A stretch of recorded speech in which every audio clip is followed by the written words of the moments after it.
Good evening, namaste, and kia ora, everyone. I, Richard Kumar, once again welcome you all on Atna Television. Now, as you know, that Auckland is going through level 2.5 lockdown. Lots of people are finding it difficult to support themselves financially and with food. Now, on this topic, based on food shortages in Auckland, now based on this, I'll be talking to the Chief Executive Officer of New Zealand Food Network, Mr. Gavin Findlay, who is in charge of distributing food around New Zealand with the help of New Zealand government, MSD, and other departments around New Zealand. Mr. Gavin, I welcome you on Atna Talk 36. Good afternoon, Richard, and thank you for having me. First of all, Mr. Gavin, thank you very much for giving Atna Television a privilege to come here and interview you. I know you're always a busy person, and it's very hard to get hold of you, but it's still, you accepted our offer, and today we're here in your office and giving a short interview to us, So thank you very much for that. No problem. My pleasure to actually be here and discuss the great work that we're doing. Now, first of all, Gavin, I wanted to ask you, your New Zealand Food Network, can you tell me a bit about what this organization is all about? Yeah, well, New Zealand Food Network is it's been a long-held vision of the KiwiHarvest founder, Deborah Manning, to create an organisation that can work across New Zealand in distributing food surplus. Food waste is a bit of a menace in around the world in landfill, so we don't want food to go to landfill. But there's an imbalance between where food's produced and actually the social need that there is. So Deborah really wanted an organisation that could work across the whole of New Zealand on a bulk scale, and thus the New Zealand Food Network idea was born, and I was brought on as CEO last September to make it come to life, and here we are. Now, when you say buying bulk, so you distribute food supplies from here all around New Zealand? Yes, that's correct. So within what we would call the food insecure community, there's many organisations who deal on the front line with people who really are struggling with food. So Salvation Army and City Missions and a lot of food rescue organisations. We deal with those organisations by helping them keep their food stocks at a level that they can then put out into the community for people to have access to food. So when was this New Zealand Food Network, when was it launched? When was it registered? Was it just because of COVID-19 or prior to COVID-19? Well, the idea was prior to COVID-19, Richard. But so COVID-19, how long before COVID-19? Well, I started on this back in September of last year. And then when COVID-19 came along, it really brought to the forefront the real need for this to happen. So we actually launched officially on the 27th of July, but it took us 12 weeks to design, develop, find a warehouse, build the warehouse, get people on board, build the systems, all in 12 weeks. And on the 27th of July, we officially launched. So what sort of food items do you store in storage over here? Here we've got the capacity to hold about 300 pallets of what we would call ambient food or dry goods on the shelves, with maybe another 100 to 150 unshelved. We've also got the capacity to have chilled and frozen foods with our reefer containers on site. So I've been told that you got a building across the road as well, right? I mean, it's like people who need food on a regular basis, you supply them from there on a regular basis in a smaller truck. Yeah, well, in the background here, Richard, is KiwiHarvest. So KiwiHarvest is the original organisation. It's a sister company. I'm CEO of both organisations. And they deal direct with mainly the organisations who deal with the public. We deal with the likes of KiwiHarvest on the bulk supply, so we supply them in bulk, and then they break that down into manageable lots for your local organisations to handle and distribute out. So at present, how big is the problem of food insecurity in New Zealand due to COVID-19? Now we're hitting it level 3, and previously we're going to level 4. Yeah. And obviously there's a lot of shortages of food around New Zealand and around various different areas in New Zealand. There is. I was on a bit of a Zooey a couple of days ago, and the reality is it's probably doubled. COVID has doubled in such a short space of time the need. That may not sound a lot, but if previously there was estimates of kind of 1 in 5 people at some point were needing help, whether it be for a short time or systemically. If you double that, the volumes required to meet those needs are considerable. So it really has made us try to think and work a lot harder as how we can deliver that out into the community. So what are you telling me that due to COVID-19, there's a huge impact on shortages of food around New Zealand? Absolutely. So it's more around the ability for certain members of the community to access food. It may be from a financial perspective, so they've been laid off or they've got less hours. It may be from some other impact like housing or mental health that means that food is something that is not forefront of mind, but then suddenly they don't have enough resources to buy it, and we have to help them. Now I travel around quite a lot, and I go to different events like different food giveaway now where they give away food packs. Now, is those areas like, for example, Takanini Temple, right? Yes. Sikh temple. Yep. And I've been to Hare Krishna and a few other places as well. Do you supply food items to those places as well? Well, we'll supply food to anybody who has the opportunity to help a community. So we certainly don't feel that we've reached everybody in New Zealand. Not everybody may know about the type of service that New Zealand Food Network and or KiwiHarvest may give. And this is, I'm really thankful for the opportunity to talk to your audience, basically to say, if there's anybody out there who has a need from a community perspective, you can please get in touch with them. I'm sure we'll go through how we can do that. Now, what sort of challenges have you come across? Like as a CEO of the company, obviously you come through lots of obstacles, in between, And what are some of those issues you have come across when dealing with people working on the ground? It's really quite. It is a real experience to go out with some of our drivers who deliver through KiwiHarvest into the community. It's fair to say that some of the community groups do such an incredible work. I mean, you mentioned the temple down in Takanini. I know they really help an awful lot of people. For some reason or another, people find themselves in really horrible situations. And, from my point of view as a CEO, all I want to do is be able to help the organisation to help those people. Because if we can take food off the table as an issue for them, then they can concentrate on some of the other aspects of their life that have got them to where they are. Now in New Zealand, is there anywhere in New Zealand where there's a desperate need of food and now people in that area really need food, but then you're unable to supply them for some reason?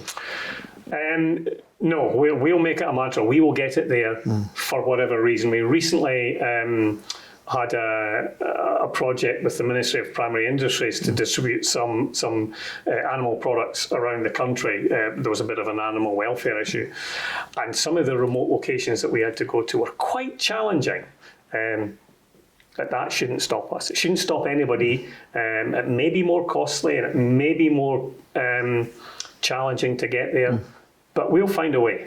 What means of traffic you use, like transport you use to supply goods to interior islands? Well, we work with a lot of the transport providers, so we look at mainline providers to the main centres, regional transport providers, and then what we would call last mile. That could be a local one-man operation who's got a truck that we can supply. We can give some business to him to keep his business going, but he knows the local community. He knows how to get that into there, because not all the community groups have the ability to handle bulk produce, so a big pallet. Right, yeah. They don't have a fork truck. They don't have a pallet jack. So we need to find different ways of being able to get that in there. Yeah, I've been to Sikh Gurdwara, and then they've got a special storage area, and then all the facilities there. Like a lot of people there, volunteers. Plus they got forklifts and stuff like that. There's pallet load of food coming. Yes. They're easy to get off and on. Yeah. But not everybody has. That's right. Yeah. So one of the good things that came out of the budget earlier on this year was the government. Through the Ministry of Social Development, put out applications for organisations who didn't have that facilities to apply to them to get those facilities so that we could deliver into them. So, I think there's about 130 organisations throughout the country that were granted funds to upskill themselves in that area.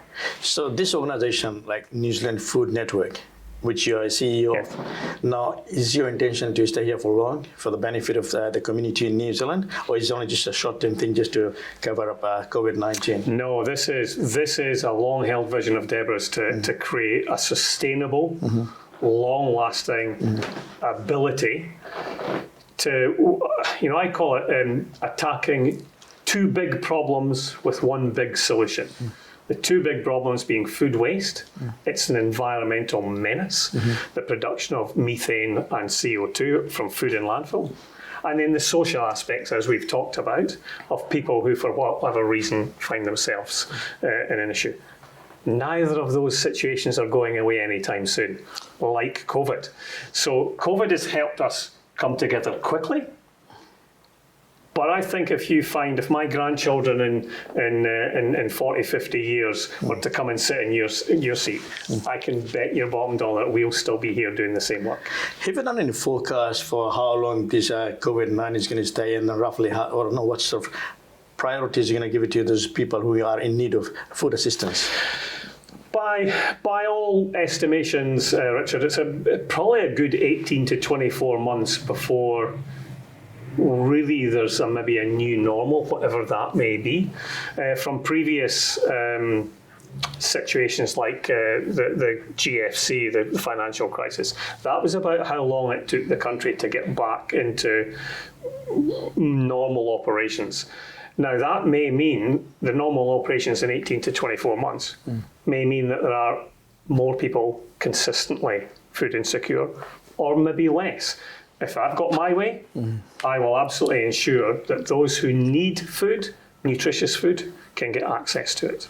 So who are the major partners in partnership with you in this food distribution around New Zealand?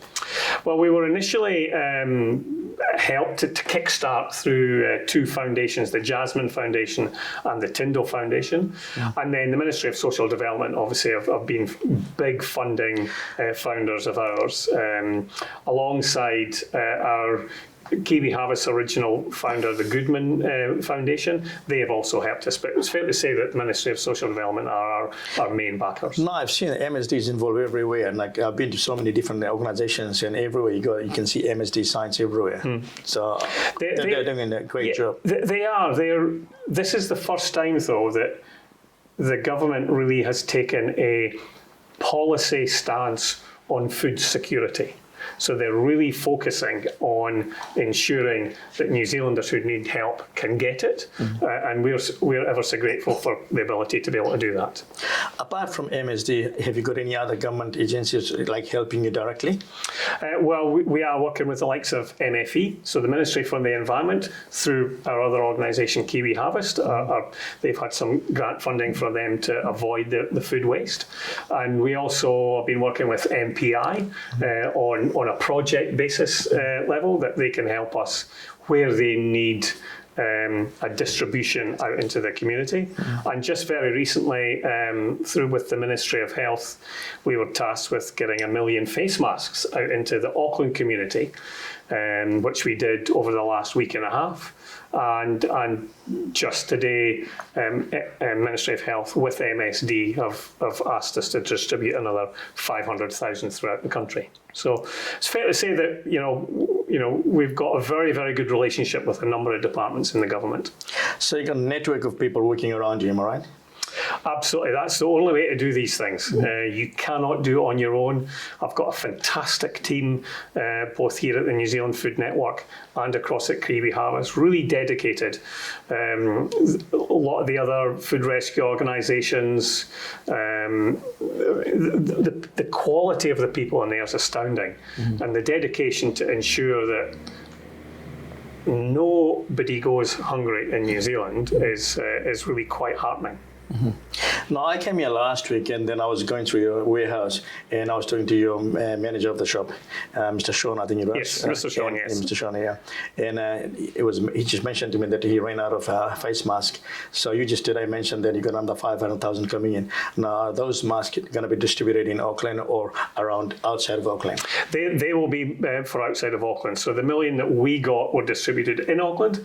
This next trench will be distributed around New Zealand, because obviously the mandate for face masks on public transport is across New Zealand and not just Auckland.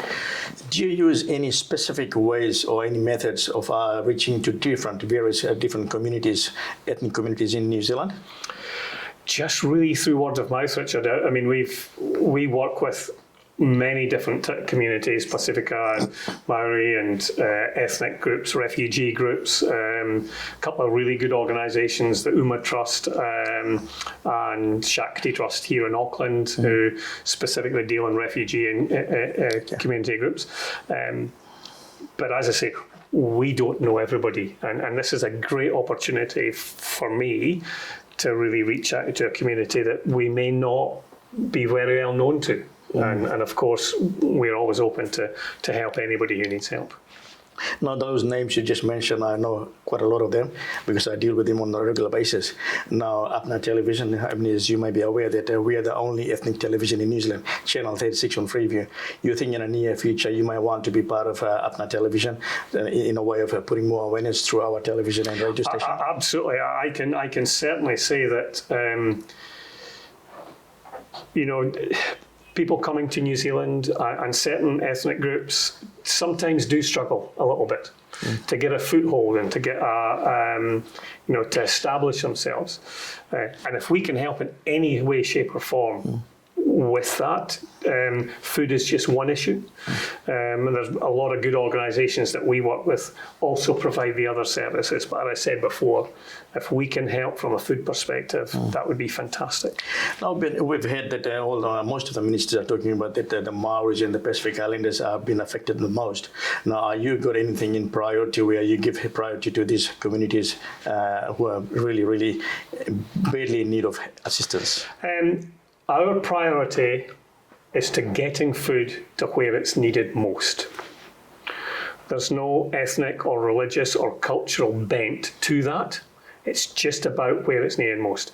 Now, it would be fair to say, as you say, that certain communities, do have a little bit of more help and need. And absolutely, that's where we want to put our efforts. Now, you told me before that this organisation started pre-COVID-19, right? Well, the idea has always been there, and the early planning was there, but COVID-19 kind of went, just kickstarted. We need to do it. We have to do this now because we knew what was coming. Okay. Now, we were at round 1, we had level 4. Yes. And then second round, we had level 3. Has these levels hindered your distribution of food in any way to the general community of New Zealand? It's not hindered our capability, but what it did hinder was the ability for some of the organisations that we deal with to be open and running. So what we certainly found during lockdown is some of our agencies that we deal with fell away. That then channeled people into some of the larger organisations, the City Missions, Fair Food, Vision West, Papakura Marae. They actually got more and more. So what we did is we just altered our distribution to those organisations to give them more food because they were dealing with more people. Now, your warehouse this side and on the other side of the road, if in capacity, if I ask you, if it's full on, how many families can you feed? It's a really hard question to answer. Really hard because, for example, KiwiHarvest deal with 120 agencies in Auckland who may range from dealing with 20 families to 2,000 on any given week. A guesstimate, I think, if all our food hubs were up and running and we were dealing with them all, it could be as much as 250,000 families that we're actually reaching. At last, that storage across the road, right? Now you said that the people who hasn't got storage spaces, then you go on more regular basis and just deliver foods there. Now, is there a time limit? Is there a time frame where each organization who applies for that, they have to use that food in that time frame? It's got to be used in a food safe environment. So obviously there'll be some best before dates and some use by dates. All we ask is that the organisation, we do audits, and we do really quite rigorous onboarding process to ensure, certainly from the New Zealand Food Network, that they've got the capability of handling the bulk items, the capability of storing it, and the capability of distributing it in a safe manner. Now, Mr. Gavin, if people watching us on our television, if they want to join your organization as a distributor or as a hub, yes, where and how can they get in touch with you? What should they do? Okay, the easiest way is to go to the website, nzfoodnetwork.org.nz, and apply to register as a food hub. You will be contacted by one of the team who will go through the process. Now, it may be that your organisation may be better suited to be geared towards one of the food hubs that we do work with. If they are big enough and they've got enough reach and capability, yes, we'll more than likely onboard them. No, I've been to your website, right? And now if you go on the left-hand side, if you click on your home button, and it says hub or as a donor. Yes. So can you explain our viewers, like there's really a lot of organizations watching us on our television as well, and a lot of individuals who are watching us as well. So what is the difference between a hub and a donor? Okay, food donors are basically food producers, manufacturers and wholesalers who manufacture food products, who may for whatever reason have some surplus through oversupply or wrong labelling, and or who may just want to donate food. So that's food donors. A food hub, as I said, has to have the capability of meeting our criteria. We won't deal with individual people, because that's best placed with them to work with the organisations that are serviced by the food hubs. Now, Mr. Gavin, before we finish off this segment, what's the last message you want to give it to our viewers who are watching you on Atna Television? These are challenging times. COVID-19 has made us all rethink about how we deal with what we would have seen as normal 2 or 3 months ago now seems not normal. That's just the reality of where we are. It's just another phase in life, and we have to adapt to that. How long it will go on, I'm not sure. But I think with the right attitude and the right mentality, we will all get through it. As helping each other is probably the key. Looking out for each other, helping each other, and that's certainly what we are here to do, is to help where needed. So it's a challenge, but life is still there to be enjoyed. And I'm sure there's many people out there who just need a little help in getting themselves uplifted. So it's incumbent on every single person of us to do that. So I really do thank everybody for the opportunity to speak to you today, and thanks Richard and Atna Television for coming into our home. Thank you very much, Gavin. On behalf of Atna Television and our viewers, I want to thank you for all the good work you are doing, and I wish you all the best. And thank you very much, viewers. This was Gavin. Now, Gavin is a Chief Executive Officer at New Zealand Food Network, which is based in Botany. Now, they look after all the food distributions around New Zealand on behalf as an agency for the government. So they are doing a great job. And thank you very much for watching Atna Talk 36. And we shall see you next week. Thank you very much. Thank you.